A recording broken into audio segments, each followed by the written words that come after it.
अस्सलाम वालेकुम नाज़रीन। प्रोग्राम गूढ़ी गल लतीफ़ चौधरी दे नाल मैं तुहाडा मेज़बान एहसन कामरे। नाज़रीन, इस वेले मुल्क च एक ही चीज़ सब तो ज़्यादा डिस्कस हो रही है और है 27वीं तरमीम। हर एक दी नज़र उस ते लगी, आम आदमी तो लैके ते आला हैवाना तक हर पासे 27वीं तरमीम ते 27वीं तरमीम हो रही है और ਇਹਦੇ 'ਚ ਨਵੀਆਂ ਗੱਲਾਂ ਵੀ ਸਾਹਮਣੇ ਆ ਰਹੀਆਂ। ਜ਼ਾਹਿਰ ਹੈ ਤਰਮੀਮ ਦੇ ਵਿੱਚ ਜਿਹੜੀ ਤਜਾਵੀਜ਼ ਨੇ ਉਹ ਵੀ ਪੇਸ਼ ਕੀਤੀਆਂ ਜਾ ਰਹੀਆਂ ਨੇ ਤੇ ਹੁਣ ਜਿਹੜੀ ਇੱਕ ਨਵੀਂ ਚੀਜ਼ ਜਿਹਦੇ ਬਾਰੇ 'ਚ ਲੋਕ ਬਹੁਤ ਜ਼ਿਆਦਾ ਡਿਸਕਸ ਕਰ ਰਹੇ ਨੇ ਉਹ ਹੈ ਇਸਤਸਨਾ ਕਿ ਸਦਰ ਪਾਕਿਸਤਾਨ ਨੂੰ ਵੀ ਤਾਹਿਆਤ ਇਸਤਸਨਾ ਦੇਣ ਦੀ ਗੱਲ ਹੋ ਰਹੀ। ਵਜ਼ੀਰ ਆਜ਼ਮ ਪਾਕਿਸਤਾਨ ਨੂੰ ਇਸਤਸਨਾ ਦੇਣ ਵਾਸਤੇ ਵੀ ਉਹ ਸੈਨੇਟ ਵਿੱਚ ਉਹ ਗੱਲ ਹੋਈ ਔਰ ਤਜਵੀਜ਼ ਪੇਸ਼ ਕੀਤੀ ਗਈ और फिर वज़ीर आज़म ने जो वापस आए पाकिस्तान तो उन्होंने आके क्या कि नहीं, जो वज़ीर आज़म है वो आवाम को जवाब दे, तो लिहाजा उन्होंने इस्तेसना नहीं होनी चाहिए। तो बहरहाल अज सब तो पहले ऐसे टॉपिक पर गल करने तो चलने लतीफ़ चौधरी साहब वाल। जी अस्सलाम वालेकुम शाह साहब। वालेकुम सलाम जी जनाब, की हाल चाल? ठीक ठाक शाह साहब, तुसीं दसो? अज तो बड़े रोज़ ही नवे कोट लियाते, लगता पैसे तुहाडे कोल ज़्यादा ही आ गए ने। बस जो सब पैसे तो उन्ने की ने लेकिन बरकत पै गई। हाँ यह गल कहो, चंगी गल ने। बरकत कहते ना एक और एक 11 ਹੁਣ 11 ਹੋ ਗਏ ਜੇ। हाँ 11 अगे सिफर ला लो तो 110 हो जाता है। तो चलो बहरहाल तुहाडियां गल्लां सुन लईआं ने, मैं जवाब उन्हां दे असीं गल शुरू कर लईए। तो इस्तिसना दी जिहड़ी गल है ना जी, प्रेजिडेंट साहब दे इस्तिसना दी, वो तो तकरीबन हो जानी तरमीम का हिस्सा बन जानी। तो प्राइम मिनिस्टर वाली जिहड़ी गल सी वो तो उन्होंने खुद ही कह दिता कि मैं उन्होंने कहा सी कि भी ये वापस लै लो। तो वो होंदे ने विच कहंदे ने जी किसी सैनेटर ने मुस्लिम लीग दे ने कहा कि भी अगर प्रेजिडेंट नूं है तो साडे वज़ीर आज़म नूं क्यों नहीं गल करदा। तो वैसे वज़ीर आज़म नूं होनी नहीं चाहिए इत्थे। ते देखो ना, वज़ीर आज़म ही अपना टेन्योर पूरा नहीं कर सके तो माड़े दा की कसूर है जे उहनूं भी लभ जावे। वो तो देखो जी, अगर तुहाडी गल ते जाइए तो मैं तो इनकार नहीं करदा। तो बिल्कुल प्राइम मिनिस्टर नूं भी दे दिओ, सारिਆਂ ਨੂੰ ਹੀ ਦੇ ਦਿਓ। ਕਿਹੜਾ ਇਹਦੇ ਸਿਰਫ ਬਾਅਦ ਵਿੱਚੋਂ ਮੈਂ ਤੇ ਤੁਸੀਂ ਬਚ ਜਾਣਾ, ਸਾਡੇ ਤੇ ਹੀ ਲੱਗੇਗਾ ਆਇਨ ਤੇ ਕਾਨੂੰਨ ਸਾਰਾ, ਬਾਕੀ ਇਹਨਾਂ ਤੇ ਕਿਸੇ ਤੇ ਨਹੀਂ ਲੱਗੇਗਾ। ਸਾਡੇ ਤੇ ਪ੍ਰੋਪਰ ਹਾਂ, ਤੇ ਉਹ ਕਹਿਣ ਦਾ ਮਕਸਦ ਇਹ ਹੈ ਕਿ ਦੇਖੋ ਆਇਨ ਦੀ ਤਰਮੀਮ ਔਰ ਉਹਦੀਆਂ ਜ਼ਰੂਰਤਾਂ ਦੇ ਉੱਤੇ ਤੇ ਅਸੀਂ ਬਹੁਤ ਗੱਲ ਕਰ ਚੁੱਕੇ ਹਾਂ ਕਿ ਔਰ ਇਹ ਵੀ ਅਸੀਂ ਕਹਿ ਚੁੱਕੇ ਹਾਂ ਕਿ ਪਾਰਲੀਮੈਂਟ ਨੂੰ ਇੱਕ ਅਖਤਿਆਰ ਹੈ ਕਿ ਔਰ ਜਿਹੜਾ ਗਰੁੱਪ ਅਕਸਰੀਅਤ ਸਾਬਤ ਕਰਦਾ ਆਪਣੀ 2/3 ਅਕਸਰੀਅਤ ਹੈ वो कर सकता, वो प्रोसीजर पूरा करे और वो कर लवे। और जितों तक प्रेजिडेंट की इस्तिसना की है वे गल, क्योंकि उन्होंने पहले भी कॉन्स्टिट्यूशन के तहत इस्तिसना हासिल है, लेकिन वो इस्तिसना इस तरह है कि दौरान टन्योर जिहड़ा है अपनी प्रेजिडेंसी के दौरान उन्होंने उत्ते कोई फौजदारी मुकदमा वो नहीं चल सकता, ना दर्ज हो सकता। ये पहले भी चल रहा सी। हुण जिहड़ी तरमीम उन्होंने की, ये उन्होंने यह किया कि जो रिटायर्ड होने तो बाद भी वो आखिर तक ताहयात हो गया ना, भी कबर तक उन्होंने उत्ते कोई फौजदारी मुकदमा नहीं चल सकता। हुण मसला ये वे कि इहदे ते अपोजिशन ने भी इतराज़ किया, मुख्तलिफ जिहड़े जमहूरीयत के लंबरदार ने या जिहड़े डेमोक्रेट्स ने करदे या इंसानी हकूक के हवाले नाल जिहड़ी ईक्वल सिटीजनस की जिहड़ी एक फिलोसफी है, तो उहदे मुताबक अगर देखा जाए तो इस्तिसना ज़रूर होना चाहिए। देखो जो स्टेट अफेयर काम कर रहे होंदे ने ना, स्टेट अफेयर्स के दौरान इस्तिसना हुंदा है। हर सरकारी मुलाजम नूं भी कुछ हुंदियां ने मुस्तसनियात हुंदियां ने, जजिज़ नूं हुंदियां ने, आर्मी के लोगों होंदियां ने, सरकार दे हर कोई बंदे नूं हुंदा दौराने ड्यूटी के दौरान अगर वो कोई काम कर रहा हुंदा। लेकिन किसी नूं भी गैर कानूनी काम की इस्तिसना नहीं हुंदा कि वो गैर कानूनी या गैर आइनी वो काम करे। हुण अगर सवाल है वे कि फौजदारी केस अमूमन तो नहीं हुंदा, चलो एक जिहड़ा एडे मतलब कि एक डिगनीफाइड परसनैलिटी होंदी है ना, प्रेजिडेंट किसी भी मुल्क का प्रेजिडेंट होवे तो असीं ये तो नहीं किसी के बारे च गल कर सकते कि वो सदारत तो बाद कोई गैर कानूनी सरगर्मियां दे विच मुलवस हो जाएंगे या कोई ऐसे काम करनगे जिहड़े बड़े ताज़ीर दे ज़बरे दे विच आउणगे। इस तरह हुंदा तो नहीं। अमली जिंदगी दे विच जिन्ने भी असीं देखने हाँ, जिन्ने भी प्रेजिडेंट्स गुजरे ने, प्राइम मिनिस्टर्स गुजरे ने पाकिस्तान के ने या दुनिया दे विच होर मुल्कां दे भी ने, तो सारिਆਂ ਨੂੰ इस्तिसना ਹੁੰਦਾ है और अपनी रिटायरमेंट तो बाद भी वो एक बड़ी साफ सुथरी तो एक डिगनिटी ਦੇ ਨਾਲ अपनी लाइफ गुजारते हैं। ਲੇਕਿਨ ਕਿਉਂਕਿ ਇਹ ਇੱਕ ਕਨਸੈਪਟ ਹੁੰਦਾ ਹੈ ਔਰ ਕਨਸਟੀਟਿਊਸ਼ਨ ਦਾ ਹਿੱਸਾ ਬਣ ਜਾਂਦਾ ਹੈ। ਜਦੋਂ ਅਸੀਂ ਕਨਸਟੀਟਿਊਸ਼ਨ ਦੇ ਵਿੱਚ ਚੀਜ਼ ਨੂੰ ਅਸੀਂ ਐਡ ਕਰਨੇ ਆ ਤੇ ਕਾਨੂੰਨੀ ਇਸਤਸਨਾ ਦਿੰਦੇ ਆ, ਉਹ ਕੋਈ ਬੰਦਾ ਉਸ ਇਸਤਸਨਾ ਦੇ ਵਾਸਤੇ ਕੋਈ ਐਸੀਆਂ ਚੀਜ਼ਾਂ ਨਹੀਂ ਕਰਦਾ ਕਿ ਇਸਤਸਨਾ ਦਾ ਸਹਾਰਾ ਲੈਣਾ ਪਵੇ, ਉਹ ਤਾਂ ਨਹੀਂ ਕਰੇਗਾ। ਲੇਕਿਨ ਕਿਉਂਕਿ ਉਹਦਾ ਇੱਕ ਮੌਜੂ ਬਹਿਸ ਜ਼ਰੂਰ ਹੋਏਗਾ। ਅਗਰ ਅਸੀਂ ਇਕੁਅਲ ਸਿਟੀਜ਼ਨ ਦੀ ਅਸੀਂ ਗੱਲ ਕਰ ਰਹੇ ਹਾਂ ਕਨਸਟੀਟਿਊਸ਼ਨ ਆਫ ਪਾਕਿਸਤਾਨ ਦੇ ਹਵਾਲੇ ਦੇ ਨਾਲ ਕਿ ਉਹ ਸਾਰਿਆਂ ਨੂੰ ਇਕੁਅਲ ਟਰੀਟ ਕਰਦਾ ਹੈ, ਅਹੁਦਿਆਂ ਤੋਂ ਹਟ ਕੇ ਇੱਕ ਅਹੁਦੇ ਨੂੰ ਇਸਤਸਨਾ ਹੁੰਦਾ ਨਾ, ਆਫਿਸ ਨੂੰ ਇਸਤਸਨਾ ਹੁੰਦਾ, ਇਹ ਤੁਸੀਂ ਸਮਝ ਗਏ ਹੋ। ਤੇ ਥੱਲੇ ਜਿਸਲੇ ਉਹ ਆਮ ਲਾਈਫ ਵਿੱਚ ਜਾਂਦਾ, ਅਮਲੀ ਜ਼ਿੰਦਗੀ ਕਰਦਾ ਹੈ, ਉਹਦੇ ਅੰਦਰ ਕੋਈ ਉਹ ਐਸਾ ਕੰਮ ਕਰਦਾ ਹੈ ਜਾਂ ਜੋ ਕੋਈ ਐਸਾ ਜੁਰਮ ਕਰਦਾ ਹੈ ਜਿਹਦੇ ਤੇ ਕਾਨੂੰਨ ਹਰਕਤ 'ਚ ਆਉਂਦਾ ਹੈ, ਤੇ ਮੇਰਾ ਖਿਆਲ ਹੈ ਕਿ ਇਹ ਥੋੜ੍ਹਾ ਜਿਹਾ ਐਕਸੈਸ ਕੀਤਾ ਹੈ। ਕੋਈ ਮੇਬੀ ਕੋਈ ਐਸੀ ਚੀਜ਼ਾਂ ਹੋਣ, ਕਿਉਂਕਿ ਪਾਕਿਸਤਾਨ ਦੀ ਅਸੀਂ ਇਹ ਵੀ ਦੇਖਣਾ ਨਾ ਕਿ ਪਾਕਿਸਤਾਨ ਦੀ ਪੋਲੀਟੀਕਲ ਜਿਹੜਾ ਕਲਚਰ ਹੈਗਾ ਔਰ ਇੱਥੋਂ ਦੀ ਜਿਹੜੀ ਰਵਾਇਤ ਹੈ ਉਹ ਕੀ ਹੈਗੀ। ਇਹ ਸਾਡੀ ਰਵਾਇਤ ਹੈਗੀ ਕਿ ਅਸੀਂ ਜਿਹੜਾ ਬੰਦਾ ਇਕਤਦਾਰ 'ਚ ਹੁੰਦਾ ਤੇ ਉਹਦੇ ਜਿਹੜੀ ਅਪੋਜੀਸ਼ਨ ਮੁਖਾਲਫਤ ਕਰ ਰਹੀ ਹੁੰਦੀ ਹੈ, ਉਹ ਉਹਦੀ ਬੜੀ ਬਿਟਰ ਮੁਖਾਲਫਤ ਕਰ ਰਹੀ ਹੁੰਦੀ ਹੈ ਔਰ ਉਹ ਜ਼ਾਤੀ ਦੁਸ਼ਮਣੀ ਦੀ ਹੱਦ ਤੱਕ ਉਹ ਜਾਣ ਦੀ ਕੋਸ਼ਿਸ਼ ਹੋ ਰਹੀ ਹੁੰਦੀ ਹੈ। ਔਰ ਉਹਨਾਂ ਦੀ ਕੋਸ਼ਿਸ਼ ਹੁੰਦੀ ਹੈ ਕਿ ਚਲੋ ਅਸੀਂ ਇਹ ਕਹਿੰਦੇ ਨਹੀਂ, ਅਕਸਰ ਕਹਿੰਦੇ ਨੇ ਯਾਰ ਤੂੰ ਕਿੰਨੀ ਦੇਰ ਤੱਕ ਇਕਤਦਾਰ 'ਚ, ਆਖਰ ਤੂੰ ਇਹਦੇ ਤੋਂ ਉਤਰ ਨਹੀਂ ਜਾਣਾ। ਆ ਤੇ ਅਸੀਂ ਵੇਖਿਆ ਵੀ ਨਾ ਧਮਕੀਆਂ ਬਕਾਇਦਾ ਨਾਂ ਲੈ ਕੇ ਧਮਕੀਆਂ ਦਿੱਤੀਆਂ ਜਾਂਦੀਆਂ ਨੇ, ਅਸੀਂ ਇਹ ਕਰ ਦਿਆਂਗੇ। ਇਵਨ ਜਿਹੜੇ ਹਾਜ਼ਰ ਸਰਵਿਸ ਅਫਸਰਾਨ ਨੇ ਉਹਨਾਂ ਨੂੰ ਵੀ ਬਿਲਕੁਲ ਇਹ ਹੁੰਦੀਆਂ ਨੇ। ਤੇ ਉਸ ਨੁਕਤਾ ਨਜ਼ਰ 'ਚ ਜਿਹੜੀ ਮੈਨੂੰ ਸਮਝ ਆ ਰਹੀ ਹੈ ਕਿ ਉਸ ਹਵਾਲੇ ਦੇ ਨਾਲ ਕਿ ਵੀ ਪ੍ਰੈਜ਼ੀਡੈਂਟ ਸਾਹਿਬ ਦੇ ਉੱਤੇ ਪਹਿਲੇ ਵੀ ਜ਼ਾਹਰ ਹੈ ਉਹਨਾਂ ਦੇ ਕੇਸਿਸ ਮੌਜੂਦ ਸਨ ਤੇ ਬਹੁਤ ਸਾਰੇ ਕੇਸਿਸ ਦੇ ਵਿੱਚ ਉਹ ਬਾਇਜ਼ਤ ਬਰੀ ਹੋ ਗਏ ਔਰ ਇਹ ਵੀ ਨਜ਼ਰ ਆਇਆ ਕਿ ਉਹ ਬਾਇਜ਼ਤ ਬਰੀ ਹੋ ਗਏ ਨੇ ਤੇ ਉਹ ਸਾਬਤ ਇਹ ਹੋਇਆ ਕਿ ਉਹ ਮੁਕੱਦਮਾਤ ਗਲਤ ਸਨ, ਉਹਨਾਂ ਦੀ ਗਰਾਊਂਡ ਕੋਈ ਨਹੀਂ ਸੀ।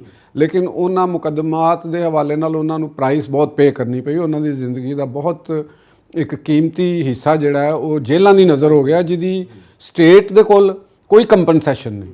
ਦੇਖੋ ਲੰਘ ਗਿਆ ਜਿਹੜੀ ਅਜ਼ੀਅਤ ਉਹਨਾਂ ਨੇ ਜੇਲ੍ਹਾਂ ਦੇ ਵਿੱਚ ਬਰਦਾਸ਼ਤ ਕੀਤੀ ਹੈ, ਇੱਕ ਐਸੇ ਮੁਕੱਦਮਾਤ ਵਿੱਚ ਬਰਦਾਸ਼ਤ ਕੀਤੀ ਹੋਵੇ, ਕੋਈ ਵੀ ਹੋਵੇ, ਮੈਂ ਹੋਵਾਂ, ਤੁਸੀਂ ਹੋਵੋ ਜਾਂ ਕੋਈ ਐਸਾ ਬੰਦਾ ਹੋਵੇ ਜਿਹੜਾ ਮੁਕੱਦਮਾਤ ਵਿੱਚ ਗ੍ਰਿਫਤਾਰ ਹੋ ਜਾਏ। ਪਾਕਿਸਤਾਨ ਦਾ ਜਿਹੜਾ ਸਿਸਟਮ ਹੈ ਉਹ ਤੁਹਾਨੂੰ ਪਤਾ ਹੈ ਕਿਸ ਤਰ੍ਹਾਂ ਸਾਡੇ ਤੇ ਪੰਜਾਬ ਦੇ ਵਿੱਚ ਮਿਸਾਲ ਬਣਦੀ ਹੈ ਕਿ ਰੱਬ ਜਿਹੜਾ ਹੈ ਨਾ ਉਹ ਕਚਹਿਰੀਆਂ ਤੋਂ ਤੇ ਥਾਣਿਆਂ ਤੋਂ ਬੰਦੇ ਨੂੰ ਬਚਾਏ, ਉਹਨਾਂ ਤੋਂ ਤੇ ਹਸਪਤਾਲਾਂ ਤੋਂ ਬਚਾਏ। ਇਹ ਕਿਉਂ ਬਣੀਆਂ ਨੇ? ਕਿਉਂਕਿ ਉੱਥੇ ਸਵਾਏ ਜ਼ਲੀਲੋ ਖਾਰ ਹੋਣ ਦੇ ਪੈਸਾ, ਵਕਤ, ਦੁਸ਼ਮਣੀਆਂ ਇਹ ਸਭ ਜ਼ਾਇਆ ਹੁੰਦੀਆਂ ਨੇ। ਸਭ ਇੱਥੇ ਫਿਰ ਸਵਾਲ ਬਣਦਾ ਹੈ ਕਿ ਆਮ ਆਦਮੀ ਜਦੋਂ ਇਹ ਵੇਖ ਰਿਹਾ ਹੈ ਕਿ ਉਹ ਥਾਣੇ ਕਚਹਿਰੀ 'ਚ ਜ਼ਲੀਲ ਹੋਏਗਾ, ਉਹਨੂੰ ਜਦੋਂ ਚਾਹੋ ਉਹਨੂੰ ਮਤਲਬ ਦੇਖੋ ਨਾ ਇੱਥੇ ਰਸਤੇ 'ਚ ਬੰਦਾ ਜਾ ਰਿਹਾ ਹੋਵੇ, ਪੁਲਿਸ ਵਾਲੇ ਉਹਨੂੰ ਰੋਕਦੇ ਨੇ ਤੇ ਉਹਨੂੰ ਮੁਜਰਮ ਸਮਝ ਕੇ ਉਹਦੀ ਜਾਮਾ ਤਲਾਸ਼ੀ ਲੈਣੀ ਸ਼ੁਰੂ ਕਰ ਦਿੰਦੇ ਨੇ। ਤੇ ਆਮ ਆਦਮੀ ਦੇਖੇਗਾ ਕਿ ਯਾਰ ਮੈਨੂੰ ਤਾਂ ਜਦੋਂ ਚਾਹਣ ਫੜ ਲੈਂਦੇ ਨੇ, ਬਗੈਰ ਕੇਸ ਦੇ ਵੀ ਫੜ ਲੈਂਦੇ ਨੇ, ਸ਼ੱਕ ਸ਼ੁਬੇ ਤੇ ਫੜ ਲੈਂਦੇ ਨੇ।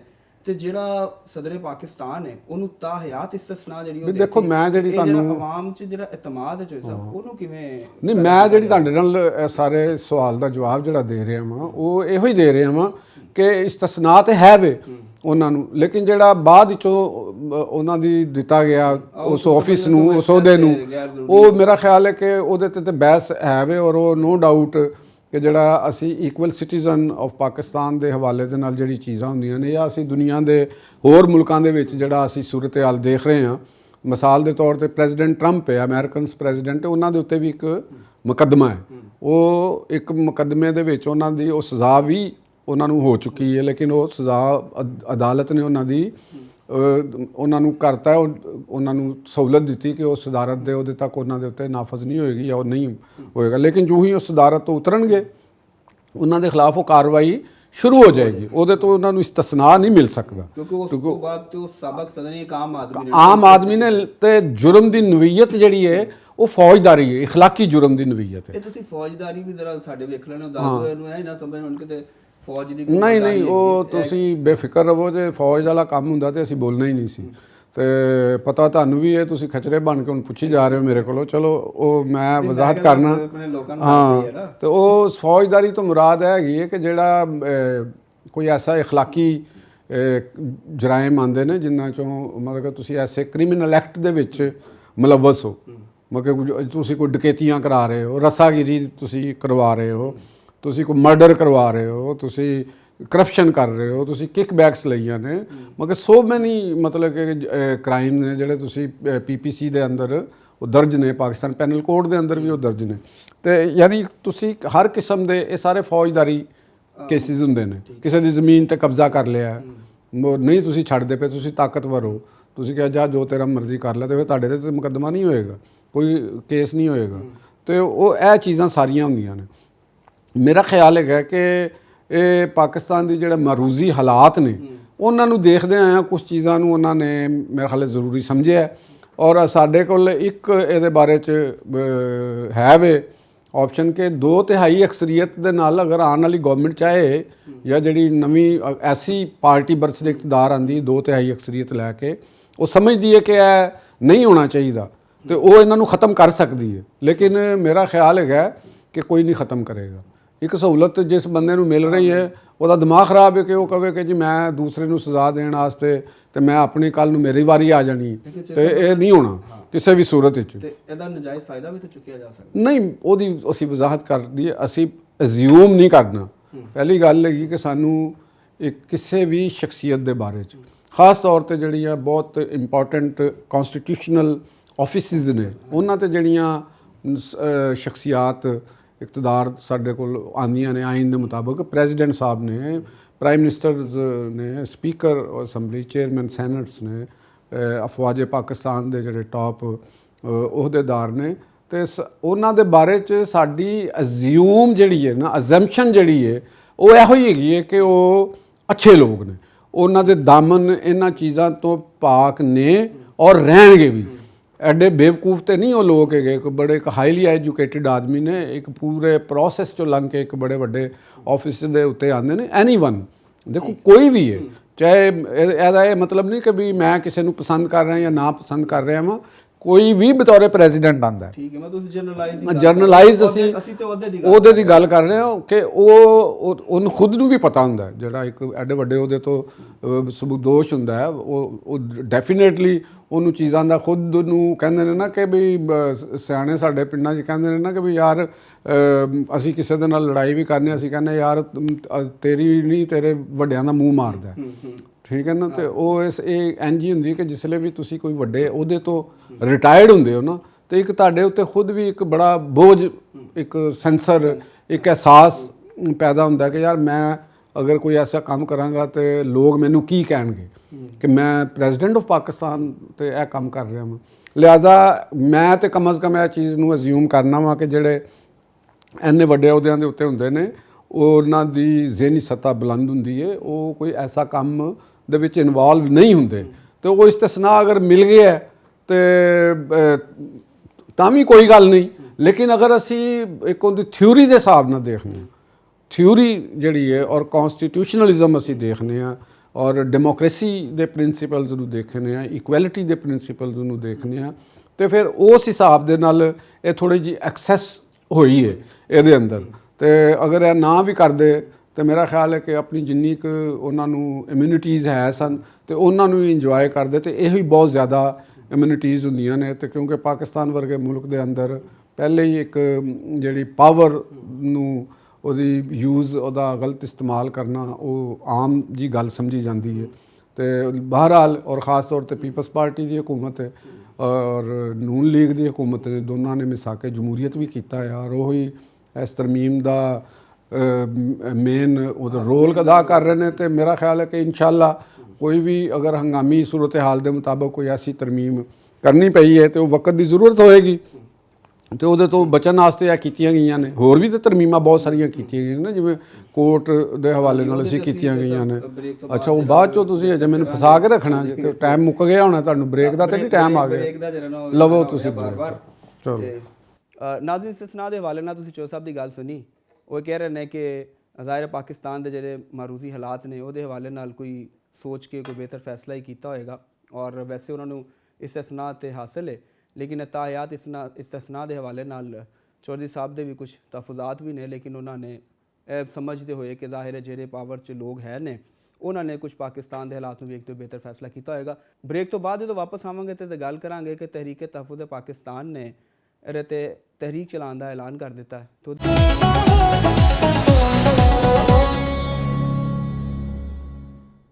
ਇੱਕ ਵਾਰੀ ਫਿਰ ਜੀ ਆਇਆਂ ਨੂੰ। ਨਾਜ਼ਰੀਨ, ਬ੍ਰੇਕ ਤੋਂ ਪਹਿਲੇ ਅਸੀਂ ਇਸਤਿਸਨਾ ਦੇ ਹਵਾਲੇ ਨਾਲ ਗੱਲ ਕਰ ਰਹੇ ਸਾਂ ਤੇ ਤੁਹਾਨੂੰ ਦੱਸਿਆ ਕਿ ਵਾਪਸ ਆ ਕੇ ਅਸੀਂ ਇਹ ਜਿਹੜਾ ਤਹਿਰੀਕ ਤਹਫੁਜ਼ ਪਾਕਿਸਤਾਨ ਨੇ ਤਹਿਰੀਕ ਦਾ ਐਲਾਨ ਕੀਤਾ ਹੈ, ਇਹਦੇ ਹਵਾਲੇ ਨਾਲ ਅਸੀਂ ਗੱਲ ਕਰਨੇ ਆ। ਸ਼ੇਖ ਸਾਹਿਬ, ਇਹਨਾਂ ਨੇ ਤਹਿਰੀਕ ਦਾ ਐਲਾਨ ਕਰਤਾ ਹੈ ਤੇ ਕੀ ਇਹਦੇ 'ਚ ਕੋਈ ਕਾਮਯਾਬੀ ਹੋਏਗੀ ਤੇ ਤਹਿਰੀਕ ਚੱਲ ਕੇ ਕੀ ਸੜਕਾਂ ਦੇ ਉੱਤੇ ਪ੍ਰੋਪਰ ਇਹਤਜਾਜ ਤੇ ਕੋਈ ਲੋਕਡਾਊਨ ਦੀ ਤਰਫ ਵੀ ਜਾਣਗੇ ਜਾਂ ਉਸ ਤੋਂ ਪਹਿਲੇ ਕੋਈ ਮਾਮਲਾਤ ਬਿਹਤਰ ਹੋ ਜਾਣਗੇ? ਕਾਮਰੇ ਸਾਹਿਬ, ਮੈਨੂੰ ਤਾਂ ਵੈਸੇ ਮਜ਼ਾ ਆਇਆ ਹੈ ਕਿ ਹਾਂ ਵੀ ਚਲੋ ਐਲਾਨ ਤੇ ਕੀਤਾ ਹੈ ਕੁਛ ਮਜ਼ਾ ਤਾਂ ਵੈਸੇ ਤੁਸੀਂ ਬੜਾ ਲੈਂਦੇ ਚਾਹੇ ਸਾਹਿਬ, ਉਹਨਾਂ ਚੀਜ਼ਾਂ ਦਾ ਮਜ਼ਾ ਲੈਣਾ ਚਾਹੀਦਾ ਤੇ ਉਹ ਜ਼ਾਹਰ ਜਦ ਤੱਕ ਸਿਆਸਤ ਵਿੱਚ ਗਰਮਾ ਗਰਮੀ ਨਾ ਹੋਵੇ ਔਰ ਕੋਈ ਬੋਲੇ ਨਾ ਤਾਂ ਮੈਨੂੰ ਜਾਂ ਤੁਹਾਨੂੰ ਕਿਸ ਤਰ੍ਹਾਂ ਪਤਾ ਲੱਗੇਗਾ ਮੈਂ ਤੁਹਾਡੇ ਬੜੇ ਔਖੇ ਔਖੇ ਸਵਾਲਾਂ ਦੇ ਜਵਾਬ ਕਿਵੇਂ ਦੇਵਾਂਗਾ ਜੇ ਮੈਂ ਉਹਨਾਂ ਨੂੰ ਨਹੀਂ ਦੇਖਾਂਗਾ। ਤੇ ਤੁਸੀਂ ਪੁੱਛਿਆ ਕਿ ਕਿਆ ਇਹ ਕਾਮਯਾਬ ਹੋਏਗੀ, ਕਿਆ ਲੋਕ ਸੜਕਾਂ ਤੇ ਆਣਗੇ। ਉਸ ਹਵਾਲੇ ਨਾਲ ਦੇਖੋ, ਅਗਰ ਤਹਿਰੀਕ ਤਹਫੁਜ਼ ਆਇਨ ਦੀ ਗੱਲ ਕਰ ਰਹੇ ਹਾਂ ਤੇ ਉਹਦੇ ਅੰਦਰ ਉਹ ਸਮਝੋ ਕਿ ਪੀਟੀਆਈ ਉਹਨਾਂ ਦੇ ਸਰਬਰਾਹ ਜਿਹੜੇ ਨੇ ਉਹ ਮਹਿਮੂਦ ਖਾਨ ਅਚਕਜ਼ਈ ਸਾਹਿਬ ਨੇ, ਇੱਕ ਸੀਜ਼ਨਡ ਪੋਲੀਟੀਸ਼ੀਅਨ ਤੇ ਉਹ ਹੈ ਨੇ, ਲੇਕਿਨ ਉਹ ਸਿਰਫ ਨਾ ਉਹਨਾਂ ਦੀ ਸਿਆਸਤ ਜਿਹੜੀ ਹੈ ਉਹ ਕਿਉਂਕਿ ਕੌਮ ਪ੍ਰਸਤੀ ਦੀ ਹੈ ਔਰ ਕੌਮ ਪ੍ਰਸਤੀ ਦੇ ਵਿੱਚ ਵੀ ਉਹ ਖਾਸ ਤੌਰ ਤੇ ਜਿਹੜੀ ਪਸ਼ਤੋ ਬੋਲਣ ਵਾਲਿਆਂ ਦਾ ਇੱਕ ਉਹਨੂੰ ਉਹਨਾਂ ਦੀ ਪੋਲਿਟਿਕਸ ਦਾ ਇੱਕ ਉਹ ਜਿਹੜਾ ਮਹਿਵਰ ਹੈ, ਬੁਨਿਆਦ ਹੈ, ਉਹ ਇੱਕ ਰਹੀ ਹੈ। ਔਰ ਉਹ ਅਲਬੱਤਾ ਉਹਨਾਂ ਦੇ ਨਜ਼ਰੀਆਤ ਉਹ ਡੈਮੋਕ੍ਰੇਸੀ ਦੇ ਉਹ ਕਰਦੇ ਨੇ, ਕਹਿੰਦੇ ਨੇ ਕਿ ਮੈਂ ਇੱਕ ਡੈਮੋਕਰੇਟ ਹਾਂ। ਅਗਰ ਉਹ ਕਹਿੰਦੇ ਨੇ ਕਿ ਮੈਂ ਡੈਮੋਕਰੇਟ ਹਾਂ ਤਾਂ ਸਾਨੂੰ ਮੰਨਣਾ ਵੀ ਚਾਹੀਦਾ, ਕਿਉਂਕਿ ਕੋਈ ਵੀ ਬੰਦਾ ਅਗਰ ਆਪਣੇ ਆਪ ਦੇ ਬਾਰੇ 'ਚ ਕੁਛ ਗੱਲ ਕਹਿੰਦਾ ਤੇ ਉਹ ਸਿਰ ਮੱਥੇ ਤੇ ਉਹਦੀ ਗੱਲ ਜ਼ਰੂਰ ਮੰਨਣੀ ਚਾਹੀਦੀ ਹੈ। ਤੇ ਲੇਕਿਨ ਉਹ ਅਗਰ ਕਿਸੇ ਤਹਿਰੀਕ ਨੂੰ ਲੀਡ ਕਰਦੇ ਨੇ, ਪਿੱਛੇ ਪੀਪਲਸ ਇਹ ਪੀਟੀਆਈ ਹੈ, ਉਹ ਨਾਲ ਉਹਦੇ ਵਹਦਤੁਲ ਮੁਸਲਮੀਨ ਹੈ, ਹਾਂਜੀ ਠੀਕ ਹੈ, ਅਲਾਮਾ ਰਾਜਾ ਨਾਸਰ ਸਾਹਿਬ ਜਿਹੜੇ ਨੇ, ਤੇ ਉਹ ਵੀ ਇੱਕ ਮਸਲਕੀ ਔਰ ਮਜ਼ਹਬੀ ਪਾਰਟੀ ਨੂੰ ਹੈਡ ਕਰ ਰਹੇ ਨੇ। ਤੇ ਇਹਨਾਂ ਦਾ ਇਹ ਹੁੰਦਾ ਨਾ ਕਿ ਇਹਨਾਂ ਦਾ ਜਿਹੜੀ ਵੋਟ ਬੈਂਕ ਦਾ ਮਾਮਲਾ ਹੁੰਦਾ ਬਹੁਤ ਛੋਟਾ ਮਹਦੂਦ ਲੈਵਲ ਦਾ ਹੁੰਦਾ, ਠੀਕ ਹੈ। ਉਹ ਠੀਕ ਹੈ, ਉਹਨਾਂ ਦਾ ਇੱਕ ਆਪਣਾ ਰੋਲ ਹੈ, ਉਹ ਉਹਨਾਂ ਦੀ ਜ਼ਿਆਦਾ ਮੇਨ ਉਹ ਪਸ਼ੀਨ ਤੱਕ ਅਚਕਜ਼ਈ ਸਾਹਿਬ ਦਾ ਜ਼ਿਆਦਾ ਅਸਰ ਬਲੋਚਿਸਤਾਨ ਦੇ ਜ਼ਿਲ੍ਹਾ ਪਸ਼ੀਨ ਔਰ ਚਮਨ ਦੇ ਇਹਨਾਂ ਏਰੀਆ ਦੇ ਵਿੱਚ ਹੈਗਾ। ਤੇ ਪੀਟੀਆਈ ਇੱਕ ਵੱਡੀ ਪਾਰਟੀ ਹੈ, ਉਹਨਾਂ ਨੇ ਉਹਨਾਂ ਨੂੰ ਇਹ ਰੋਲ ਦਿੱਤਾ ਹੈ ਕਿ ਤੁਸੀਂ ਅੱਗੇ ਆਓ। ਸ਼ਾਇਦ ਉਹ ਡਰਦੇ ਨੇ ਖੁਦ, ਕਿਉਂਕਿ ਉਹਨਾਂ ਦੇ ਬੰਦੇ ਜੇਲ੍ਹ 'ਚ ਨੇ, ਅੱਗੇ ਹੀ ਬਹੁਤ ਖਾਸੇ ਲੋਕ, ਕਈਆਂ ਨੂੰ ਸਜ਼ਾਵਾਂ ਹੋ ਚੁੱਕੀਆਂ ਨੇ, ਕਈ ਨਸੇ ਨੇ। ਤੇ ਹੁਣ ਖਾਨ ਸਾਹਿਬ ਜਿਹੜੇ ਨੇ ਉਹ ਜੇਲ੍ਹ ਦੇ ਵਿੱਚ ਨੇ, ਉਹਨਾਂ ਦਾ ਦਿਲ ਤੇ ਕਰਦਾ ਕਿ ਵੀ ਤਹਿਰੀਕ ਚੱਲੇ। ਉਹ ਕੋਈ ਅੱਜ ਦੇ ਤੇ ਨਹੀਂ ਚਲਾ ਰਹੇ, ਉਹ ਤਾਂ ਬੜੀ ਦੇਰ ਦੇ ਚਲਾ ਰਹੇ ਨੇ। ਤਹਿਰੀਕ ਤਹਫੁਜ਼ ਆਇਨ ਦੇ ਤਹਿਤ ਵੀ ਪਹਿਲੇ ਵੀ ਉਹਨਾਂ ਨੇ ਬੜੀ ਕੋਸ਼ਿਸ਼ ਕੀਤੀ ਚਲਾਉਣ ਦੀ, ਤੇ ਹੁਣ ਵੀ ਉਹਨਾਂ ਨੇ ਐਲਾਨ ਕੀਤਾ। ਜਿਹੜੀ ਖਬਰ ਆਈ ਹੈ ਉਹ ਬੜੀ ਦਿਲਚਸਪ ਖਬਰ ਹੈਗੀ ਹੈ। ਉਹਦੇ ਵਿੱਚ ਜਿਹੜਾ ਨਾ ਮੈਂ ਉਹ ਪੜ੍ਹੀ ਖਬਰ, ਤੇ ਪੜ੍ਹ ਕੇ ਤੇ ਮੈਂ ਪਹਿਲੇ ਤਾਂ ਮੈਂ ਕਿਹਾ ਕਿ ਯਾਰ ਇਹ ਐਲਾਨ ਹੀ ਹੈ ਬਸ, ਯਾਨੀ ਕਿ ਉਹਦੇ ਅੰਦਰ ਅਜੇ ਉਹਨਾਂ ਨੇ ਉਹਦਾ ਤੈਅ ਕਰਨਾ ਹੈ ਕਿ ਅਸੀਂ ਕਿਸ ਤਰ੍ਹਾਂ ਕਰਨੀ। ਕੋਈ ਉਹਦੇ 'ਚ ਉਹ ਚੀਜ਼ ਅਜੇ ਸਾਹਮਣੇ ਨਹੀਂ ਆਈ ਕਿ ਇਹ ਕਹਿਤਾ ਜੀ ਮੁਲਕ ਗੀਰ ਹੋਏਗੀ ਤੇ ਪੀਰ ਵਾਲੇ ਦਿਨ ਸਾਰੇ ਜਿਹੜੇ ਨੇ ਨਾ ਉਹ ਨਾਰਾ ਮਾਰਨਗੇ, ਹੁਣ ਘਰੋਂ ਨਿਕਲ ਕੇ ਜਾਂ ਨਾਰਾ ਮਾਰਨਗੇ, ਕੀ ਕਰਨਗੇ ਵੀ ਮੁਰਦਾਬਾਦ ਦਾ ਨਾਰਾ ਹੋਏਗਾ, ਜਾਂ ਉਹਦੇ 'ਚ ਤੇ ਅਖਬਾਰ ਦੇ ਵਿੱਚ ਤੇ ਉਹਨਾਂ ਦਾ ਜਾਲਬ ਸਾਹਿਬ ਦਾ ਸ਼ੇਰ ਹੀ ਦਿੱਤਾ ਕਿ ਜੇ ਉਹ ਅਸੀਂ ਹਮ ਨਹੀਂ ਮਾਨਤੇ ਜ਼ੁਲਮ ਕੇ ਜ਼ਾਬਤੇ, ਤੇ ਘਰੋਂ ਨਿਕਲ ਕੇ ਤੇ ਬਾਹਰ ਦਰਵਾਜ਼ੇ ਦੇ ਬਾਹਰ ਖਲੋ ਕੇ ਤੇ ਹਮ ਨਹੀਂ ਮਾਨਤੇ ਜ਼ੁਲਮ ਦੇ, ਤੇ ਨੱਸ ਕੇ ਅੰਦਰ ਵੜ ਜਾਣਾ। ਤੇ ਜਾਂ ਤੇ ਇਹ ਵੇ, ਤੇ ਅਗਰ ਇਹ ਨਹੀਂ ਤੇ ਅਗਰ ਉਹਨਾਂ ਨੇ ਤੇ ਤਰਮੀਮ ਨੂੰ ਵੀ ਮੁਸਤਰਦ ਕੀਤਾ ਹੈ, ਸਾਰਾ ਕੁਝ ਕੀਤਾ ਉਹਨਾਂ ਨੇ, ਤੇ ਹੁਣ ਅਗਰ ਉਹ ਤਹਿਰੀਕ ਚਲਾਣਾ ਚਾਹੁੰਦੇ ਨੇ, ਦੇਖੋ ਅਗਰ ਤਹਿਰੀਕ ਚਲਾਣਾ ਅਪੋਜੀਸ਼ਨ ਦਾ ਹੱਕ ਉਹ ਚਲਾਏ, ਠੀਕ ਹੈ ਜੀ, ਸਦਕੇ ਚਲਾਏ। ਅਸੀਂ ਇਹ ਤੇ ਨਹੀਂ ਕਹਿ ਸਕਦੇ ਕਿ ਵੀ ਤੁਸੀਂ ਇਹ ਨਾ ਚਲਾਓ। ਅਸੀਂ ਬਤੌਰ ਇੱਥੇ ਸਾਫੀ ਮੈਂ ਤੇ ਇਹ ਨਹੀਂ ਕਹਾਂਗਾ ਜੀ ਤੁਸੀਂ ਇਹ ਤਹਿਰੀਕ ਨਾ ਚਲਾਓ। ਅੰਡਰ ਦੀ ਕਨਸਟੀਟਿਊਸ਼ਨ ਡੈਮੋਕ੍ਰੈਟਿਕ ਮਾਮਲਾਤ ਦੇ ਮੁਤਾਬਕ ਔਰ ਜਮਹੂਰੀ ਅਸੂਲਾਂ ਦੇ ਹਵਾਲੇ ਨਾਲ ਤੁਸੀਂ ਤਹਿਰੀਕ ਨੂੰ ਚਲਾਓ। ਹਕੂਮਤ ਦੇ ਉੱਤੇ ਤੁਸੀਂ ਦਬਾਓ ਪਾਓ ਜਿਨ੍ਹਾਂ ਚੀਜ਼ਾਂ ਨੂੰ ਤੁਸੀਂ ਸਮਝਦੇ ਹੋ ਕਿ ਇਹ ਆਇਨ ਇਹਨਾਂ ਦੇ ਨਾਲ ਖਰਾਬ ਹੋ ਰਿਹਾ, ਇਹ ਆਇਨ ਦਾ ਹੁਲੀਆ ਵਿਗੜ ਰਿਹਾ। ਅਪੋਜੀਸ਼ਨ ਦਾ ਮਕਸਦ ਵੀ ਤੇ ਇਹੀ ਹੁੰਦਾ, ਉਹਨਾਂ ਦਾ ਮਤਲਬ ਹੀ ਹੈ ਉਹ ਕਰਨ। ਲੇਕਿਨ ਸਾਨੂੰ ਇਹ ਮੈਨੂੰ ਜ਼ਰੂਰ ਕਹਿਣਾ ਪਏਗਾ ਕਿ ਮੈਨੂੰ ਦਮਖਮ ਨਹੀਂ ਨਜ਼ਰ ਆ ਰਿਹਾ, ਮੈਨੂੰ ਇਹਨਾਂ ਤਿਲਾਂ ਦੇ ਵਿੱਚ ਤੇਲ ਨਜ਼ਰ ਨਹੀਂ ਆ ਰਿਹਾ ਕਿ ਵੀ ਇਹ ਕੋਈ ਇਸ ਤਰ੍ਹਾਂ ਦੀ ਮੂਵਮੈਂਟ ਚਲਾ ਲੈਣਗੇ। ਕਿਉਂਕਿ ਦੇਖੋ ਪਹਿਲੀ ਗੱਲ ਹੈਗੀ ਹੈ ਕਿ ਅਚਕਜ਼ਈ ਸਾਹਿਬ ਜਿਹੜੇ ਨੇ ਉਹ ਲੀਡ ਕਰਨਗੇ, ਲੇਕਿਨ ਉਹ ਇੱਕ ਇੰਨਾ ਆਪਣੀ ਜਾਨ ਜੋਖਮ ਵਿੱਚ ਪੀਟੀਆਈ ਵਾਸਤੇ ਕਿਉਂ ਆਪਣੇ ਆਪ ਨੂੰ ਪਾਣਗੇ? ਨਹੀਂ, ਉਹ ਤੇ ਆਈਨ ਵਾਸਤੇ ਪਾ ਰਹੇ ਨਾ ਉਹ ਤੇ ਉਹ ਆਈਨ ਇੰਜ ਹੀ ਉਹਨਾਂ ਦਾ ਵੀ ਆਈਨ ਹੈ, ਜੇ ਕੋਈ ਆਪਣੇ ਹਲਕੇ ਤੱਕ ਹੀ ਪਾਣਾ ਨੇ ਨਾ, ਔਰ ਆਈਨ ਵਾਸਤੇ ਤੇ ਨਿਕਲ ਤੇ ਬਾਹਰ ਆ ਜਾਣ ਨਾ, ਸੋ ਨਿਕਲਦੇ ਕਿਉਂ ਨਹੀਂ? ਸਾਰੇ ਬਾਹਰ ਆਣ। ਲਾਹੌਰ ਦੇ ਵਿੱਚ ਦੇਖੋ ਤੁਸੀਂ, ਪਿਸ਼ਾਵਰ 'ਚ ਜਲਸਾ ਕਰ ਲਓ, ਕੇਪੀ ਦੇ ਵਿੱਚ ਉੱਥੇ ਗਵਰਨਮੈਂਟ ਹੈ। ਉਹ ਬਲੋਚਿਸਤਾਨ ਦੇ ਵਿੱਚ ਤੁਸੀਂ ਜਲਸਾ ਕਰ ਲਓ, ਉਹਦਾ ਕੋਈ ਇੰਪੈਕਟ ਨਹੀਂ ਹੋਣਾ। ਜਦ ਤੱਕ ਮੂਵਮੈਂਟ ਪੰਜਾਬ ਦੇ ਵਿੱਚ, ਲਾਹੌਰ ਵਿੱਚ, ਕਰਾਚੀ ਦੇ ਵਿੱਚ ਤੁਸੀਂ ਇੱਕ ਲੋਕਾਂ ਨੂੰ ਬਾਹਰ ਨਹੀਂ ਲੈ ਕੇ ਆਉਂਦੇ, ਲੋਕਾਂ ਨੂੰ ਗਾਈਡ ਨਹੀਂ ਕਰਦੇ, ਤੁਹਾਡੀਆਂ ਤਨਜ਼ੀਮਾਂ ਗ੍ਰਾਸ ਰੂਟ ਲੈਵਲ ਦੇ ਉੱਤੇ ਨਹੀਂ ਕੰਮ ਕਰਦੀਆਂ, ਤੁਸੀਂ ਕਿਸ ਤਰ੍ਹਾਂ ਤੁਸੀਂ ਇਹ ਸੋਚ ਸਕਦੇ ਹੋ ਕਿ ਸਿਰਫ ਮੀਡੀਆ ਦੇ ਸਿਰ ਦੇ ਉੱਤੇ ਉਹ ਜ਼ਮਾਨੇ ਉਹ ਚਲੇ ਗਏ ਕਿ ਜਿਹੜਾ ਕਿਸੇ ਦੌਰ ਦੇ ਵਿੱਚ ਕਿਹਾ ਜਾਂਦਾ ਸੀ, ਜਾਂ ਬਹੁਤ ਸਾਰੇ ਮੁਲਕਾਂ ਦੇ ਵਿੱਚ ਆਇਆ ਸੀ, ਜਿਵੇਂ ਜੈਨਜ਼ੀ ਦਾ ਤਸੱਵਰ ਸਾਹਮਣੇ ਆਇਆ, ਨੇਪਾਲ ਦੇ ਵਿੱਚ ਆ ਗਿਆ ਜੀ, ਉਹ ਇੱਕ ਮੁੰਡਾ ਉੱਠਿਆ ਤੇ ਉਹਨੇ ਫਲਾਂ ਇੰਜ ਕਰ ਲਿਆ, ਤੇ ਹੋਰ ਮੁਲਕਾਂ ਦੇ ਵਿੱਚ ਵੀ ਇੰਜ ਕਰ ਲਿਆ। ਤੁਸੀਂ ਇਹ ਪਾਕਿਸਤਾਨ ਹੈ, ਪਾਕਿਸਤਾਨ ਦੀ ਡਾਇਨਾਮਿਕਸ ਬਿਲਕੁਲ ਡਿਫਰੈਂਟ ਹੈਗੀਆਂ ਨੇ, ਇੱਥੋਂ ਦੇ ਸਟੇਕ ਹੋਲਡਰ ਡਿਫਰੈਂਟ ਤਰੀਕੇ ਨਾਲ ਕੰਮ ਕਰਦੇ ਨੇ, ਇੱਥੇ ਮੂਵਮੈਂਟਾਂ ਚਲਾਉਣ ਵਾਸਤੇ ਇੱਥੋਂ ਦੇ ਡਿਫਰੈਂਟ ਕ੍ਰਾਈਟੇਰੀਆ ਨੇ। ਤੇ ਮੈਨੂੰ ਨਹੀਂ ਲੱਗਦਾ ਕਿ ਜਿਹੜੀ ਇਸ ਵੇਲੇ ਪੀਟੀਆਈ ਦੇ ਜਿਹੜੇ ਉਹਨਾਂ ਦੇ ਹੈਂਡਲਰਸ ਨੇ ਪੀਟੀਆਈ ਦੇ ਨਾਲ ਨੇ, ਜਾਂ ਜਿਹੜੇ ਉਹਨਾਂ ਦੇ ਨਾਲ ਜਿਨ੍ਹਾਂ ਦੇ ਸਟੇਕਸ ਨੇ ਉਸ ਪਾਰਟੀ ਦੇ ਨਾਲ ਵਬਸਤਾ, ਉਹ ਇਸ ਲੈਵਲ ਦੇ ਉੱਤੇ ਉਹ ਹੈ ਨੇ, ਜਾਂ ਉਹਨਾਂ ਦੇ ਕੋਲ ਇਹੋ ਜਿਹੀ ਗਰਾਊਂਡ ਹੈ ਵੇ ਇਸ ਵਕਤ ਉਹਨਾਂ ਦੇ ਕੋਲ ਕੋਈ ਕਾਰਡ, ਜਿਵੇਂ ਕੱਲ ਵੀ ਮੈਂ ਤੁਹਾਨੂੰ ਦੱਸਿਆ ਕਿ ਕਾਰਡਸ ਤੁਹਾਡੇ ਕੋਲ ਹੋਣੇ ਚਾਹੀਦੇ ਨੇ। ਤੁਸੀਂ ਆਵਾਮ ਨੂੰ, ਆਪਣੇ ਵੋਟਰ ਨੂੰ ਦੇਖੋ, ਲਾਇਰਸ ਤਨਜ਼ੀਮਾਂ ਨੇ, ਮਜ਼ਦੂਰ ਤਨਜ਼ੀਮਾਂ ਨੇ, ਕਿਸਾਨ ਤਨਜ਼ੀਮਾਂ ਨੇ, ਹੋਰ ਮੁਖਤਲਿਫ ਤਬਕੇ ਨੇ ਲੋਕਾਂ ਦੇ ਪਾਕਿਸਤਾਨ ਦੇ ਅੰਦਰ। ਤੁਸੀਂ ਉਹਨਾਂ ਨੂੰ ਤੇ ਕਮ ਅਜ਼ ਕਮ ਉਹਨਾਂ ਨੂੰ ਤੇ ਕੰਮ ਕਰੋ, ਉਹਨਾਂ ਨੂੰ ਕਰੋਗੇ ਤੇ ਉਸ ਤੋਂ ਬਾਅਦ ਤੁਸੀਂ ਆਪਣੀਆਂ ਤਨਜ਼ੀਮਾਂ ਨੂੰ ਉਹਨਾਂ ਨੂੰ ਲੈ ਕੇ, ਇਹ ਕੋਈ ਇੰਜ ਨਹੀਂ ਹੋਣਾ ਕਿ ਤੁਸੀਂ ਆ ਕੇ ਐਲਾਨ ਕੀਤਾ ਤੇ ਸਵੇਰੇ ਲੋਕਾਂ ਨੇ ਘਰਾਂ ਦੀ ਛੱਤਾਂ 'ਤੇ ਚੜ੍ਹ ਕੇ ਅਜ਼ਾਨਾਂ ਦੇਣੀਆਂ ਸ਼ੁਰੂ ਕਰ ਦਿੱਤੀਆਂ। ਇਸ ਤਰ੍ਹਾਂ ਨਹੀਂ ਹੈਗਾ। ਵੋਟਰ ਬਹੁਤ ਹੁਸ਼ਿਆਰ ਹੋ ਗਿਆ।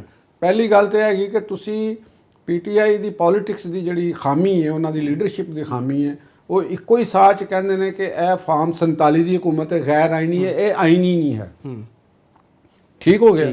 ਦੂਸਰੇ ਹੀ ਸਾਹ ਦੇ ਵਿੱਚ ਉਹ ਅਸੈਂਬਲੀਆਂ ਦੇ ਵਿੱਚ ਵੀ ਬੈਠੇ ਨੇ, ਠੀਕ ਹੈ, ਉਸ ਅਸੈਂਬਲੀ 'ਚ ਬਾਹਰ ਵੀ ਨਹੀਂ ਜਾਂਦੇ, ਕਮੇਟੀਆਂ 'ਚ ਨਹੀਂ ਬੈਠੇ। ਹੁਣ ਮੈਨੂੰ ਨਹੀਂ ਪਤਾ ਕਿ ਉਹ ਕਮੇਟੀ ਦੇ, ਕਿਉਂਕਿ ਉਹਨਾਂ ਦੀਆਂ ਕਮੇਟੀਆਂ ਦੇ ਰੁਕਨ ਨਹੀਂ ਕਿ ਜਿਹੜੀ ਇਹ ਪਾਰਲੀਮੈਂਟ ਦੀ ਕਮੇਟੀ ਬਣਾਈ ਗਈ ਸੈਨੇਟ ਦੀ, ਇਹਨਾਂ ਦੇ ਵਿੱਚ ਉਹਨਾਂ ਦੀ ਨੁਮਾਇੰਦਗੀ ਹੈ ਸੀ ਕਿ ਨਹੀਂ ਸੀ ਹੈ, ਕਿਉਂਕਿ ਉਹ ਤਾਂ ਕਮੇਟੀਆਂ 'ਚ ਨਹੀਂ ਹੈ। ਠੀਕ ਹੈ। ਤੇ ਤੁਸੀਂ ਅਗਰ ਪੋਲੀਟੀਕਲ ਪਾਰਟੀ ਹੋ, ਤੁਸੀਂ ਆਪਣੀ ਸਪੇਸ, ਆਪਣੀ ਗਰਾਊਂਡ ਕਿਉਂ ਛੱਡਦੇ ਹੋ? ਪਹਿਲੀ ਗੱਲ ਤੇ ਆਵੇ, ਤੁਸੀਂ ਸਟਰੀਟ ਦੇ ਉੱਤੇ ਫੈਸਲਾ ਕਰਨਾ, ਸਟਰੀਟ ਤੇ ਫੈਸਲਾ ਕਰਨਾ ਹੈ ਤੇ ਉਹ ਤੁਸੀਂ ਕਰੋ।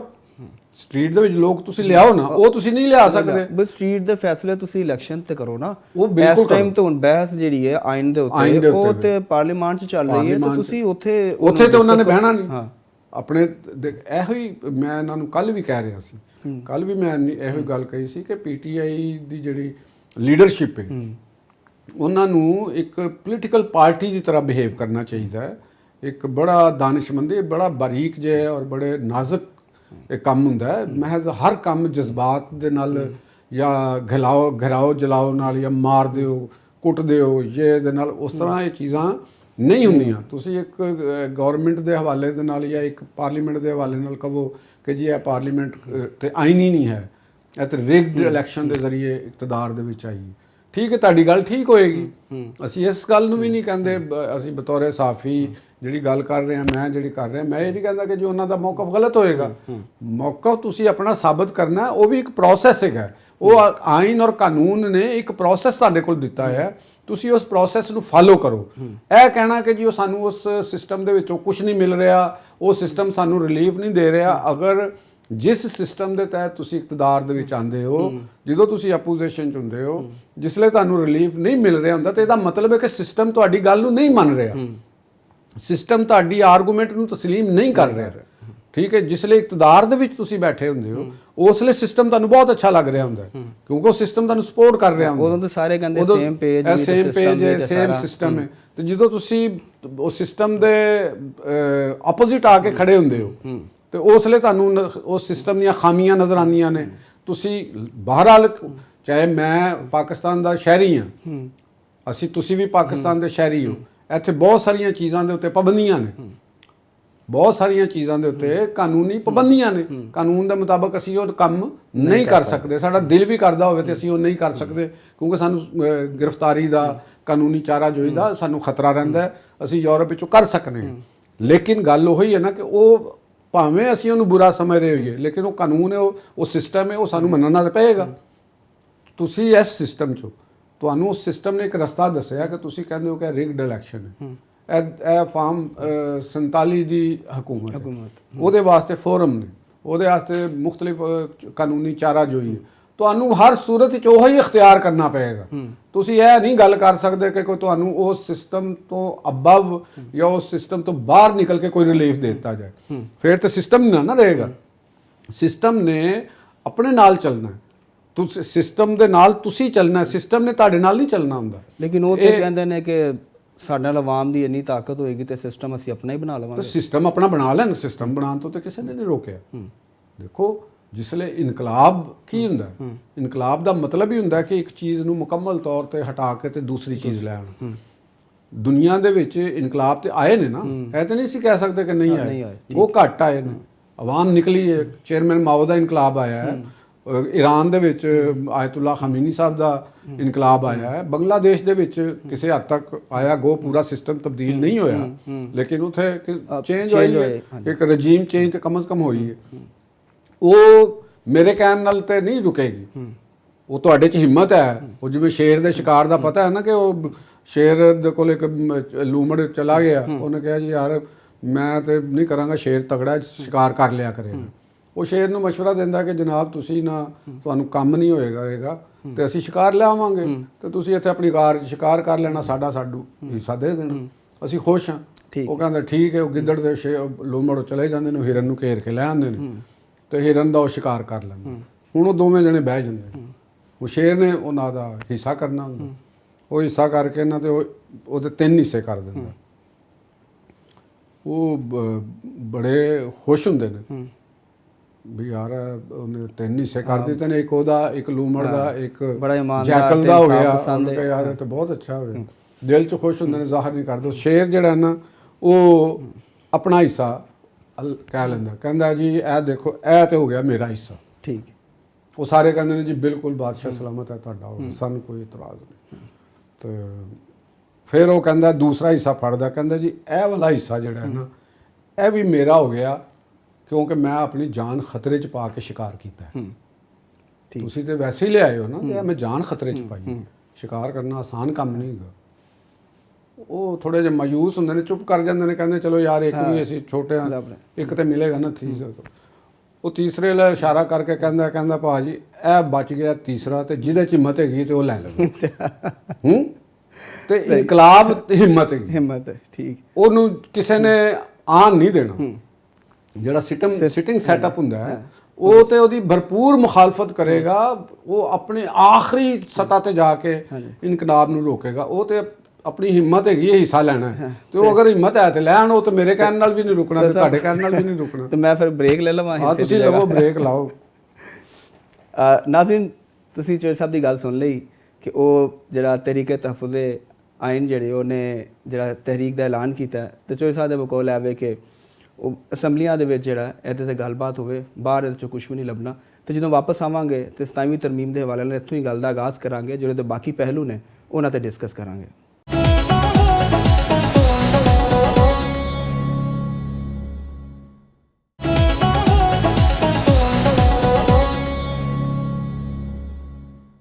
ਇੱਕ ਵਾਰੀ ਫਿਰ ਜੀ ਆਇਆਂ ਨੂੰ।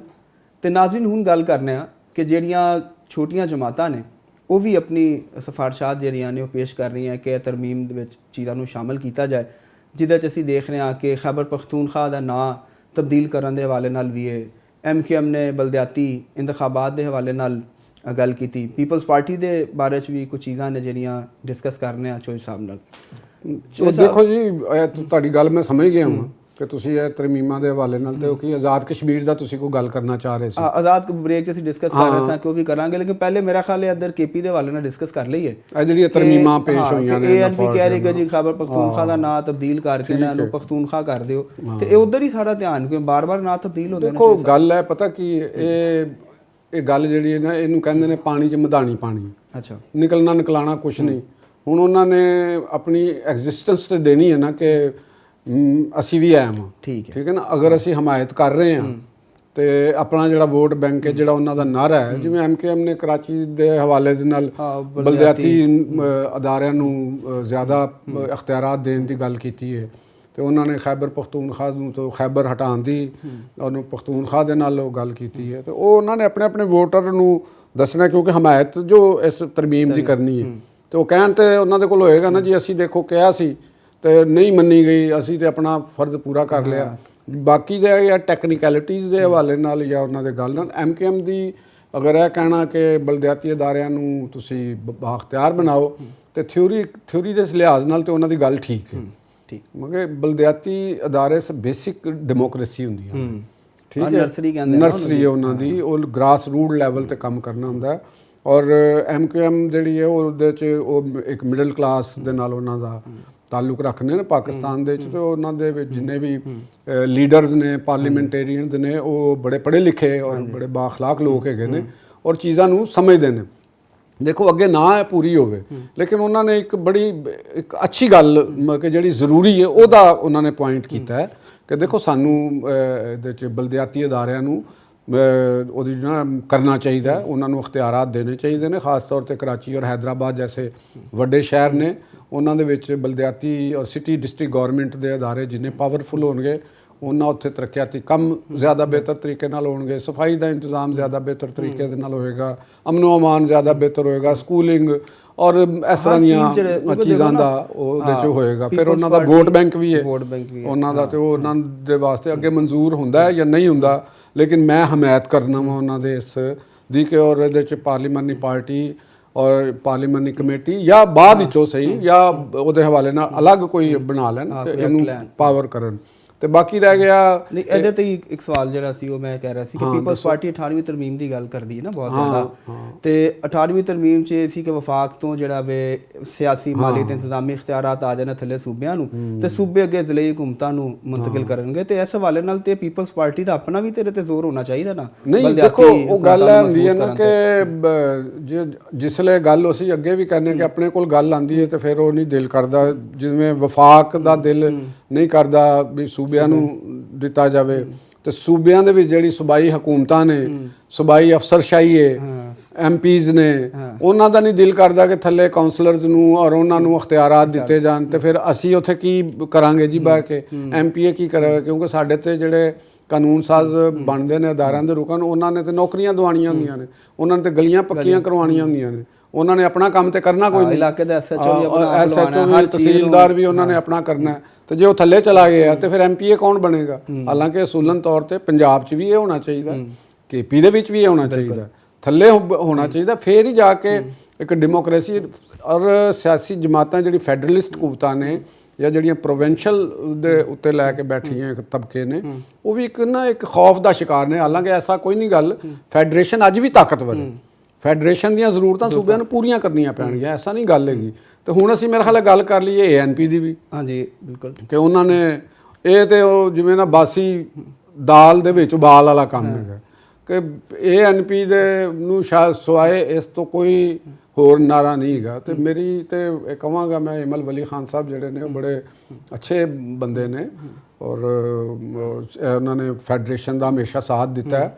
ਉਹਨਾਂ ਨੇ ਆਪਣੀ ਜਗ੍ਹਾ ਤੇ ਠੀਕ ਹੈ ਆਪਣੇ ਵੋਟਰ ਵਾਸਤੇ ਮੁਤਾਲਬਾ ਕੀਤਾ, ਲੇਕਿਨ ਖੈਬਰ ਪਖਤੂਨਖਵਾ ਦੀ ਜ਼ਰੂਰਤ ਇਸ ਵਕਤ ਨਾਮ ਦੇ ਤਬਦੀਲੀ ਦੀ, ਨਾ ਹੀ ਨਾਮ ਦਾ ਕੋਈ ਆਵਾਮ ਦੇ ਤੌਰ ਤੇ ਕੋਈ ਮੁਤਾਲਬਾ ਹੈ।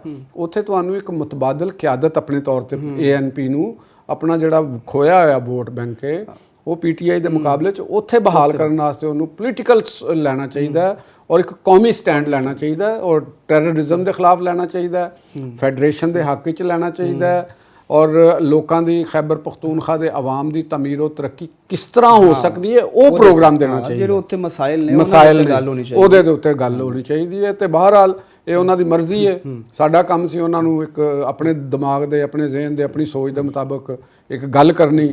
ਤੇ ਉਮੀਦ ਹੈ ਏਐਨਪੀ ਦੇ ਵਿੱਚ ਇੱਕ ਉਹਨਾਂ ਦੀ ਕਿਆਦਤ ਦਾ ਜ਼ਰੂਰ ਕ੍ਰੈਡਿਟ ਹੈਗਾ ਕਿ ਉਹ ਗੱਲ ਸੁਣਦੇ ਨੇ, ਠੀਕ, ਉਹ ਦੂਸਰੇ ਦੀ ਵੀ ਗੱਲ ਸੁਣ ਲੈਂਦੇ ਨੇ, ਇਹ ਉਹਨਾਂ ਦਾ ਇੱਕ ਕ੍ਰੈਡਿਟ ਹੈ। ਠੀਕ ਹੈ ਆਪਣੀਆਂ ਬੌਂਗੀਆਂ ਵੀ ਮਾਰ ਦਿੰਦੇ ਨੇ ਤੇ ਲੇਕਿਨ ਉਹ ਦੂਸਰੇ ਦੀ ਗੱਲ ਨੂੰ ਸੁਣਦੇ ਨੇ।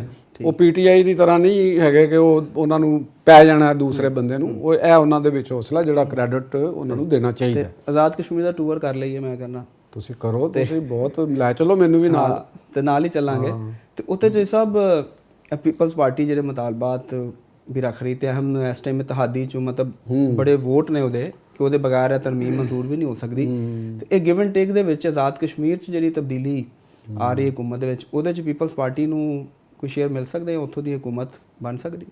ਨਹੀਂ ਦੇਖੋ, ਜਿਹੜੀ ਨਾ ਤੁਸੀਂ ਆਜ਼ਾਦ ਕਸ਼ਮੀਰ ਦੀ ਗਵਰਨਮੈਂਟ, ਉਹ ਤੇ ਪੀਪਲਸ ਪਾਰਟੀ ਨੂੰ ਕਹਿ ਦਿੱਤਾ ਗਿਆ ਹੈ, ਕਿਉਂਕਿ ਉੱਥੋਂ ਦੇ ਮੁਸਲਿਮ ਲੀਗ ਨੇ ਤੇ ਨੂਨ ਨੇ ਤੇ ਕਿਹਾ ਕਿ ਅਸੀਂ ਆਪੋਜੀਸ਼ਨ ਦੇ ਵਿੱਚ ਬੈਠਾਂਗੇ, ਲੇਕਿਨ ਪ੍ਰਾਈਮ ਮਿਨਿਸਟਰ ਬਣਨ ਵਾਸਤੇ ਅਸੀਂ ਪੀਪਲਸ ਪਾਰਟੀ ਨੂੰ ਸਪੋਰਟ ਕਰਾਂਗੇ। ਠੀਕ ਹੈ। ਹੁਣ ਜਿਹੜਾ ਆਜ਼ਾਦ ਕਸ਼ਮੀਰ ਦਾ ਇੱਕ ਕਨਸਟੀਟਿਊਸ਼ਨ ਹੈਗਾ, ਉਹਦੇ ਮੁਤਾਬਕ ਤੁਸੀਂ ਜਿਸਲੇ ਤਹਿਰੀਕ ਅਦਮ ਇਤਮਾਦ ਇੱਕ ਸਿਟਿੰਗ ਪ੍ਰਾਈਮ ਮਿਨਿਸਟਰ ਦੇ ਖਿਲਾਫ ਦੇਣੀ ਹੁੰਦੀ ਤੇ ਉਹਦੇ ਨਾਲ ਜਿਹੜਾ ਉਹਨੂੰ ਰਿਪਲੇਸ ਕਰ ਰਿਹਾ ਤੁਹਾਡੀ ਤਰਫੋਂ, ਉਹ ਪ੍ਰਾਈਮ ਮਿਨਿਸਟਰ ਦਾ ਨਾਮ ਵੀ ਨਾਲ ਤੁਹਾਨੂੰ ਮੈਂਸ਼ਨ ਕਰਨਾ ਪੈਣਾ।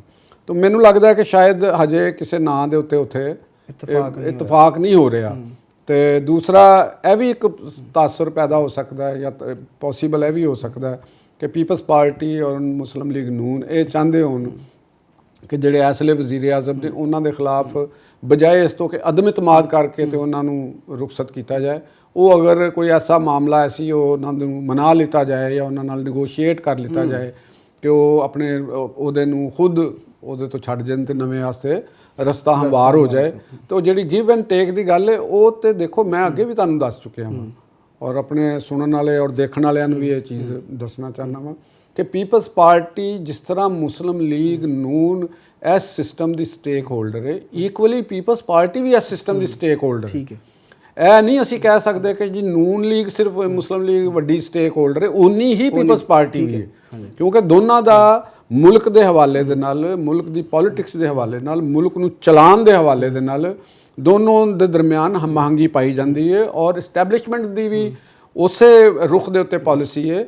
ਇਸ ਵਾਸਤੇ ਜਿਹੜਾ ਸਾਨੂੰ ਨਜ਼ਰ ਆਉਂਦਾ ਹੈ ਨਾ, ਜਿਹੜੀ ਮੈਂ ਕੱਲ੍ਹ ਵੀ ਗੱਲ ਕੀਤੀ ਸੀ ਕਿ ਵਕਤ ਡਿਸਾਈਡ ਕਰਦਾ ਹੁੰਦਾ ਹੈ ਕਿ ਮਫਾਦਾਤ ਕਿਸ ਤਰ੍ਹਾਂ ਇੱਕ ਦੂਸਰੇ ਦੇ ਨਾਲ ਉਹ ਮਿਲਦੇ ਨੇ, ਕਿਉਂਕਿ ਇਸ ਵਕਤ ਜਿਹੜੀ ਮੁਲਕ ਨੂੰ ਚਲਾਉਣ ਦੀ ਜਿਹੜੇ ਵੱਡੇ ਸਟੇਕ ਹੋਲਡਰ ਜਿਹੜਾ ਸਮਝ ਰਹੇ ਨੇ ਤੇ ਉਹਨਾਂ ਦੇ ਥਾਟ, ਉਹਨਾਂ ਦਾ ਸਾਰਾ ਕੁਝ ਉਹ ਇਕੱਠਾ ਹੈ ਔਰ ਉਹ ਸਮਝਦੇ ਨੇ। ਔਰ ਬੜੀ ਅੱਛੀ ਗੱਲ ਹੈ ਕਿ ਅਗਰ ਮੁਲਕ ਦੀ ਵੱਡੇ ਸਟੇਕ ਹੋਲਡਰ ਸਮਝ ਰਹੇ ਨੇ ਕਿ ਅਸੀਂ ਇਹ ਰਿਜ਼ਲਟ ਇਸ ਪਾਥ ਉੱਤੇ ਚੱਲਣਾ ਹੈ, ਕਿਉਂਕਿ ਇਹਦੇ ਬਗੈਰ ਅਗਰ ਅਸੀਂ ਇਹਦਾ ਡੀ ਟਰੈਕ ਹੋਏ ਤਾਂ ਅਸੀਂ ਨੁਕਸਾਨ ਹੋ ਸਕਦਾ। ਠੀਕ ਹੈ। ਅੱਛਾ ਸਰ, ਤੁਸੀਂ ਵਕਤ ਤੇ ਗੱਲ ਕੀਤੀ ਤੇ ਵਕਤ ਹੀ ਜਿਹੜਾ ਨਾ ਸਾਨੂੰ ਕਹਿ ਰਿਹਾ ਕਿ ਬਸ ਔਰ ਵਕਤ ਦੀ ਮੰਨਣੀ ਚਾਹੀਦੀ। ਜਿਨ੍ਹਾਂ ਨੇ ਵਕਤ ਦੀ ਨਹੀਂ ਮੰਨੀ ਤੇ ਉਹਨਾਂ ਨੇ ਹਮੇਸ਼ਾ ਨੁਕਸਾਨ ਉਠਾਇਆ ਤੇ ਤੁਸੀਂ ਫੌਰੀ ਰੁਖਸਤ ਲਵੋ। ਨਾਜ਼ਰੀਨ, ਤੁਸੀਂ ਚੋਰ ਸਾਹਿਬ ਦੀਆਂ ਬੜੀ ਡਿਟੇਲਡ ਗੱਲਾਂ ਸੁਣੀਆਂ ਨੇ ਔਰ ਉਹਨਾਂ ਨੇ ਹਰ ਪਹਿਲੂ ਦੇ ਉੱਤੇ ਬੜੀ ਤਫਸੀਲ ਦੇ ਨਾਲ ਬੜੀਆਂ ਗੂੜੀਆਂ ਗੱਲਾਂ ਜਿਹੜੀਆਂ ਉਹ ਕੀਤੀਆਂ, ਬਲਕਿ ਉਹਨਾਂ ਨੇ ਇਹ ਵੀ ਦੱਸ ਦਿੱਤਾ ਕਿ ਆਜ਼ਾਦ ਕਸ਼ਮੀਰ ਦੇ ਵਿੱਚ ਕੋਸ਼ਿਸ਼ ਆਈ ਹੋ ਰਹੀ ਹੈ ਕਿ ਜਿਹੜੇ ਵਜ਼ੀਰ ਆਜ਼ਮ ਨੇ ਉਹਨਾਂ ਦੇ ਖਿਲਾਫ ਅਦਮ ਇਤਮਾਦ ਲਿਆਉਣ ਦੀ ਬਜਾਏ ਅਗਰ ਕੋਈ ਸੈਟਲਮੈਂਟ ਹੋ ਜਾਂਦੀ ਹੈ ਤੇ ਉਹ ਜ਼ਿਆਦਾ ਬਿਹਤਰ ਹੈ। ਬਹਰਹਾਲ ਜੀ, ਪ੍ਰੋਗਰਾਮ ਦਾ ਵਕਤ ਹੋ ਗਿਆ ਖਤਮ। ਹੁਣ ਹਾਜ਼ਰ ਹੋਵਾਂਗੇ ਅਗਲੇ ਜੁਮੇ ਐਸੇ ਵੇਲੇ ਤੇ ਕਰਾਂਗੇ ਗੂੜੀ ਗੱਲ ਲਤੀਫ ਚੌਧਰੀ ਦੇ ਨਾਲ।